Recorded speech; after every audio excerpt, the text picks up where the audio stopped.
Welcome to The Effective Lawyer, a podcast for ambitious attorneys who want to improve their practice. My name is Jack Zinda, and I'll be your host.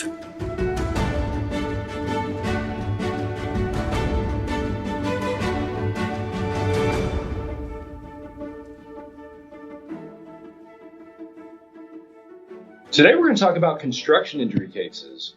We're going to dive into tips for handling your first construction injury case, talk about some of the ways to investigate these cases and some of the challenges you may face in your practice representing people that were injured on the construction site. I'm Jack Zinda, and today to help us dive into this topic are two of my favorite trial lawyers in the firm. Don't tell anyone else. It's Burgess Williams and Chrissy Hagan.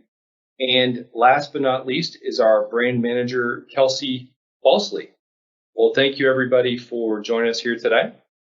Good to be here. Thank you. Well, I'm really excited about this topic. I really get passionate about helping workers, especially in the construction injury context. I think in this country, a lot of times we treat blue-collar workers very poorly, and they do some of the most dangerous, important work out there. And some of the injuries that they can sustain remind you of, 1920s New York City when they're building the Empire State Building, opposed to a modern economic powerhouse like the United States. And so I really get fired up trying to help our clients and try to make the workplace, safer for them and safer for everyone else. I agree with you. In all cases that we work on, I think every incident we see can be prevented, but especially in this arena, construction injury cases typically occur because a very simple safety rule, if followed, will prevent this from happening, but we see them broken time and again, and people get catastrophically injured as a result. And I've seen a lot of these cases come through the firm, and they really do range on a wide spectrum. So with that, there is so much to cover. Let's sort of take a deep dive into these types of cases. Yeah, I think first and foremost, you have to think about all the potential players involved. So there's first, who's the potential client? Was he or she someone who was a worker on a construction site, or was it someone who was passing by a construction site, a pedestrian or just a bystander? And then also who all was at the site, who may be a witness, who were the subcontractors, general contractors, site owners. There's just so many different people that you want to identify right away, which is why I think it's so important to get started working on these cases as soon as possible and hope that it was, an incident that didn't happen too long ago when the potential client comes to you. Yeah, that's key, is establishing the relationships of first the injured potential client. Who are they working for? Who does that company answer to? Who's the general contractor? You always have to be asking yourself when you're looking at these cases, is somebody on the job somehow barred? Who can you pursue? Who screwed up? And do they have any sort of immunity, whether through workers' comp or any other sort of insurance agreement? So it's critical that the first thing you do when you look at these cases is establish who all the parties were on site and what their relationships were. Yeah, and I kind of look at like a snapshot, like a picture of the construction site at the time of the injury, I think can be really helpful. And then just trying to identify each type of worker that was there. I think of a construction site like a mall, and there's usually several dozen companies that are involved with working on that site. And so first, making your list of all of those different people. And I think also figuring out what was the type of issue that caused the harm. So what are some of the types of cases that you all see? And let's talk about specifically like the types of injuries you see on a construction site.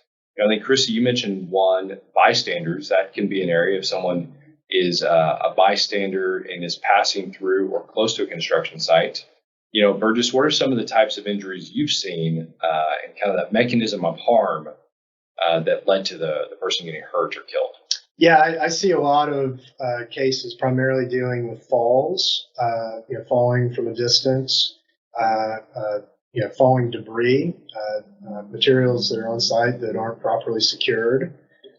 We see cases from time to time of just motor vehicles on site running into people. Forklifts, we've seen a lot of those. A lot of forklift injuries. We've seen people get knocked over in porta potties and suffer injuries. Construction sites are by their nature dangerous places, which means that you have to have a heightened sense of care when you're moving around them. And so things can go wrong, and they can go wrong quickly. That's why it's so critical for everybody on site to follow the safety rules to prevent harm from everybody who's on site. I remember we had a case one time involving a boulder that a bulldozer had hit, and just like in the cartoons, literally rolled down a hill and crushed our clients. I mean, it's crazy how dangerous these work sites are, and the enforcement mechanism to prevent the harm to the workers is very weak. I mean, what are some of the fines that you guys have seen OSHA give for death and catastrophic injury cases? It's amazing sometimes that they're even a 5-figure fine, and they get litigated forever, and oftentimes are settled for very small amounts.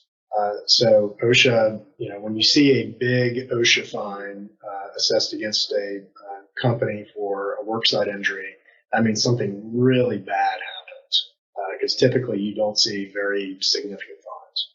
So Burgess, you were talking about the fines associated with these injuries. What are the most helpful regulations or other guides that you need to be aware of? Well, like any case that you're handling involving injuries, you need to figure out what the rules are that direct conduct anywhere. The first place you want to go to is to the OSHA regulations. The OSHA regulations are massive. They cover so many different areas. So you want to try and figure out the area where the case, your particular case, is involved as it relates to OSHA. You also want to look at ANSI. You want to look at ANSI standards. You need to consult with an expert, a liability expert, who knows these codes and can point you to them and tell you what applies. One very helpful thing, if OSHA is called, and they're supposed to typically be called by people on site when a significant injury occurs. If OSHA comes out and investigates and determines that somebody did something wrong, they're going to issue the citation. They're going to cite to the particular code violations. So that's a really good head start. So you look at those codes, and then you really start to develop your rules that you want to weave in and out of your case, and kind of be the bedrock for the case that you're building. I also think you can look at instruction manuals and trade journals. For example, if you have a scaffolding injury case, you could look at what is the proper procedure to put it up a scaffold. And you don't necessarily have to get a really expensive expert at first. You can talk to people that work on construction sites to help point you in the right direction. And the way I always think about it is you want it to be very simple. If someone had done this harm would have been prevented. Who is in the best position to prevent the harm, and who had the power to do so? We've had a lot of cases where someone falls from a high height and they didn't have the proper fall protection. And so what you want to figure out is who was responsible for providing that fall protection. And a lot of times you can figure that out by looking at the contractual agreements. And that also brings up a really tricky part about these cases. Discovery pre-lawsuit can be really tough to figure out, even who all the parties are. So I think that's another thing to keep in mind. One area that we've had success in finding out a good rule source is in cases where there's been a certain incident where the employees involved had gone to some sort of training institute to get OSHA certified. We subpoenaed the training manual from that institute, and we got it, and the individuals had certificates that they had completed that course, And so we got them to agree that, yeah, you went to this course and you learned how to do all these things, and this is how you're supposed to do it. And so, boom, you've got your rule source right there that is authoritative, and they're going to have to agree that that's the way you're supposed to do things.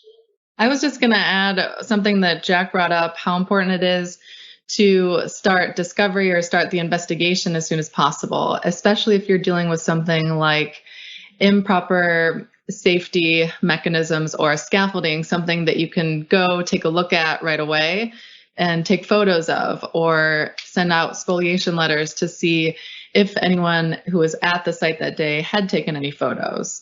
Also look in, EMS reports to find out whether the worker was wearing a hard hat or what safety protections were at the job site versus what should have been there based on, a quick search online of what the proper setup is for something like that.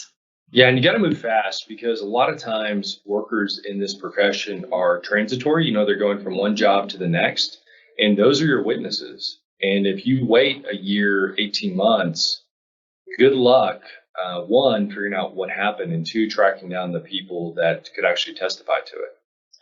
Yeah, you need to get these cases into litigation right away so that you can start securing evidence. One of the things that we've seen in more recent times, and I think this is used as a security mechanism, a lot of job sites will have fixed cameras that will be taking footage of the job site 24/7, and it's kind of a time-lapse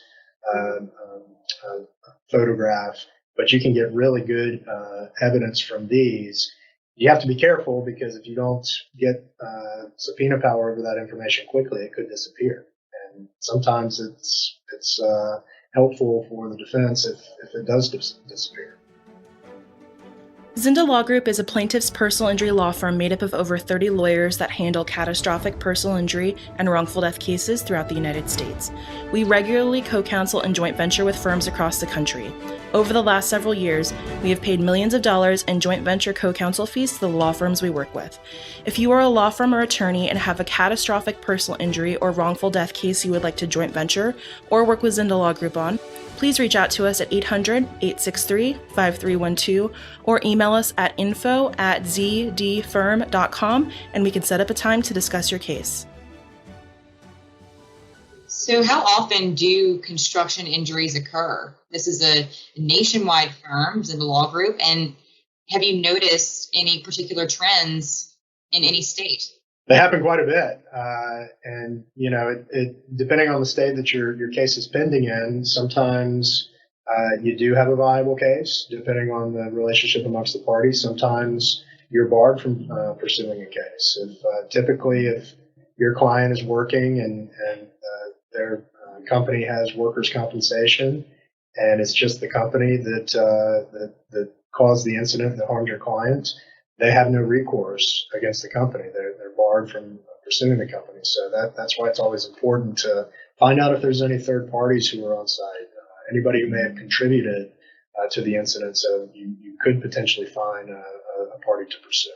And Burgess, I think you've worked on cases where there's machinery malfunctions inside a factory, something to that effect. In construction type cases, is it common to also be looking to see if there's a potential products case? And how do you make sure you're on the lookout for something like that? Yeah, I think there always is the potential. Now you need to have really severe, if not catastrophic injuries to justify it. But if it's something like a nail gun that is misfiring and shoots somebody's eye out, that you want to be able to secure the nail gun so that you can evaluate it from a product standpoint. That goes to the whole point of acting quickly, securing evidence so that you can look at this stuff. One of the saddest things to me about these cases is that a lot of our clients and a lot of people that suffer these injuries are undocumented workers, and they're really taken advantage of. So I think there may be no way for us to truly know the extent of this, really a plague across the country, because a lot of our clients are terrified to even contact an attorney initially. And some unscrupulous employers will actually use that pressure to try to prevent them from pursuing their legal rights and remedies. And so whether it's a family member who's concerned about it or the person themselves, that's really makes it tough to figure out how many of these are. I have a feeling that as the economy picks up steam and you're seeing more and more construction, that these types of injuries have picked up significantly. I know we've seen a significant uptick in the types of calls we're getting the last several years as construction's picked up in Texas, especially. Yeah, and I don't think OSHA would be a good source to figure out how many there are, because these incidents, in my experience, are drastically underreported. That employers or people whoever are in charge of the site are not contacting OSHA, even though the code says they're supposed to. So I think it happens a lot more than what the numbers would indicate. So what are the most common injuries that you've seen related to these cases? I think they're almost always pretty severe, catastrophic, especially when it comes to falling objects. You're almost always going to have a severe brain injury or some type of spinal injury. Same thing with falling, falls off scaffolding, ladders, not being secured properly. It's going to be a major injury. Well, and a lot of times, I was really shocked to learn the helmets that people wear on construction sites are not really designed to protect you from very severe impacts. They're more designed to protect you from small debris. And we've had several cases where someone suffered a catastrophic brain injury and they were wearing a helmet at the time. And it almost had no impact they may have survived, but the amount of injury they had, even though they were wearing a helmet, was still very, very severe. Yeah, if it's not death, it's usually a very, very severe injury. We've seen people lose limbs, lose fingers, toes, thumbs. It can be pretty significant and change a life because if things are falling or moving at a fast pace, it's not going to be good. So, Jack, can you outline sort of a discovery plan for these types of cases? Yeah, I think you're almost always going to be in litigation on these. If you are not the type of law firm that likes to litigate, I would stay far away from construction cases because you're not going to get them done pre-lit 99 times out of 100. These cases, you've got to figure out who the parties are. So I always start with creating a list of everyone that I think that could be responsible for what happened, and then trying to make a list of requests for production that would produce documents showing the names of everyone on the construction site, and then getting the contractual information showing the relationships between the parties. And from there, I'll start making a list of depositions I want to take. And you're going to need to take a lot of depositions in these cases, and I'll typically line up 5, 6, 7, 8 in a day. That may be short depos, but I'm just trying to figure out, what do you know? What did you see? Where were you? And really line those up. Burgess, you and I just worked on a really complicated construction case. What are some of the tips you have for putting together a really effective discovery plan? Yeah, so I think you want to get an org chart. You want to find out who, what, where, why, and how. You want to get a good visual understanding of the site. If you don't have photographs, you want to get witnesses and depositions to do sketches for you. So that you can really kind of bring it to life and tell the story effectively in front of a jury. There's a lot of documents that you're going to want to pursue. You want to get the OSHA logs when they've reported injuries. One of the tough things about OSHA is when they've have an outstanding case, and typically they take a very long time to resolve. They will not respond to a FOIA request, and unless you're in federal court, you don't have subpoena power over them. So you can't count on OSHA giving you a lot of information at the beginning. But you want to get the contracts amongst all the parties, and then you want to really figure out who the key witnesses are going to be, who are going to really allow you to make your case. I think one of the most important things is knowing the law, the case law, and any statutory law that you have in the state, and crafting especially your higher level depositions around those so you can create a fact issue to avoid summary judgment. We do a lot of these construction injury cases in Texas, and with the tort reform that we've had over the last 40 years, there's just a minefield of issues that you have to be aware of, and you have to be able to navigate through it. And if you don't know the case law and you're not creating fact issues on certain areas, you're going to be toast when it comes to summary judgment time. So going to that initial client meeting, Chrissy, what can you do to make that the most successful it can be and to get the information that you need? Basically, just get as much information as possible. Ask the client whether he took any photos, who was with him, who he was working for at the time. A lot of times clients assume, I guess I shouldn't say assume, but I would not assume that they know exactly who was paying their pay stub. I've been taught this by multiple attorneys in the firm. Just because a client says they're working for X, we want to confirm that, make sure it's not a case that might be barred by workers' comp, and make sure that client wasn't actually being paid by someone else who could be a responsible, wasn't being paid by someone who's actually not the responsible party, and there's actually someone else you could be going after. Yeah, you got to be creative. I mean, I don't know if you found that, Burgess, because we've had cases where the person's in a coma and literally their loved one's like, I don't even know where they go to work every day, and like, okay, all right, we have almost nowhere to start. And I know none of his coworkers. And so, getting into the bank accounts can be helpful to see where the pay is coming from.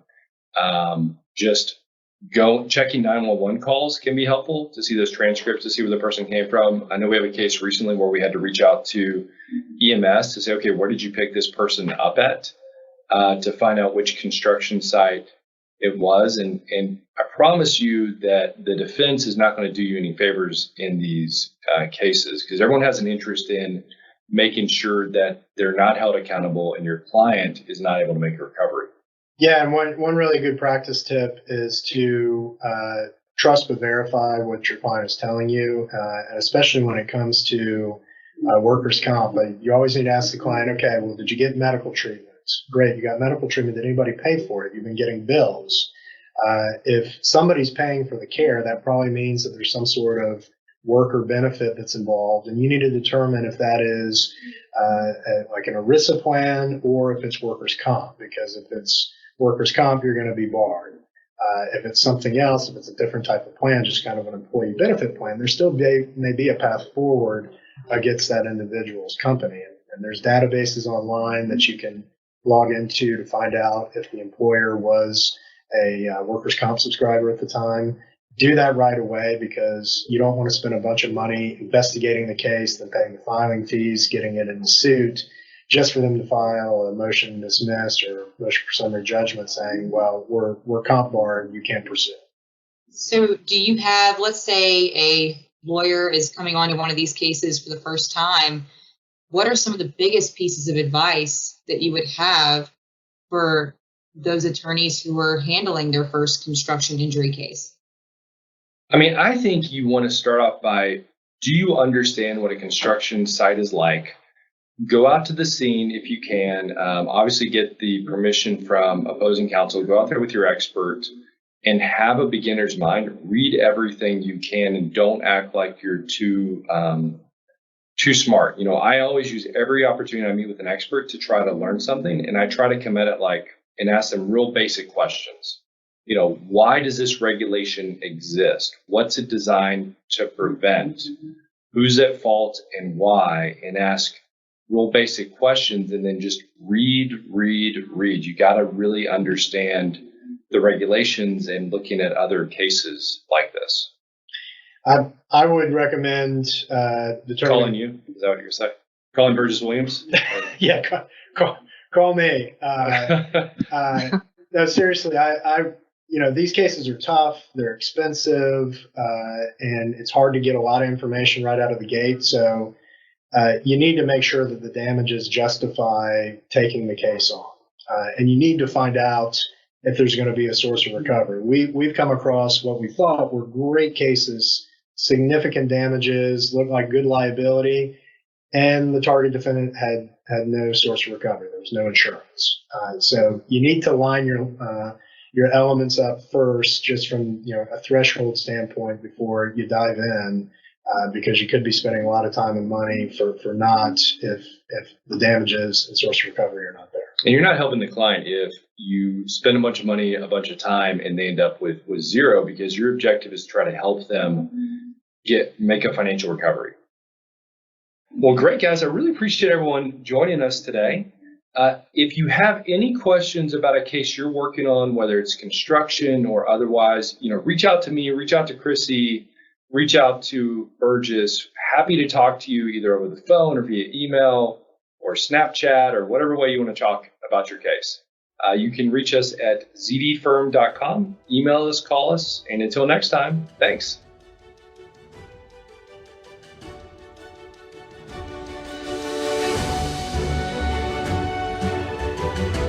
Thank you for taking the time to listen to this episode of The Effective Lawyer. If you enjoyed this podcast, please take a moment to rate it 5 stars and leave us a review. To get notified about new episodes that are upcoming or have been released, go to zdfirm.com/podcast to sign up for our mailing list.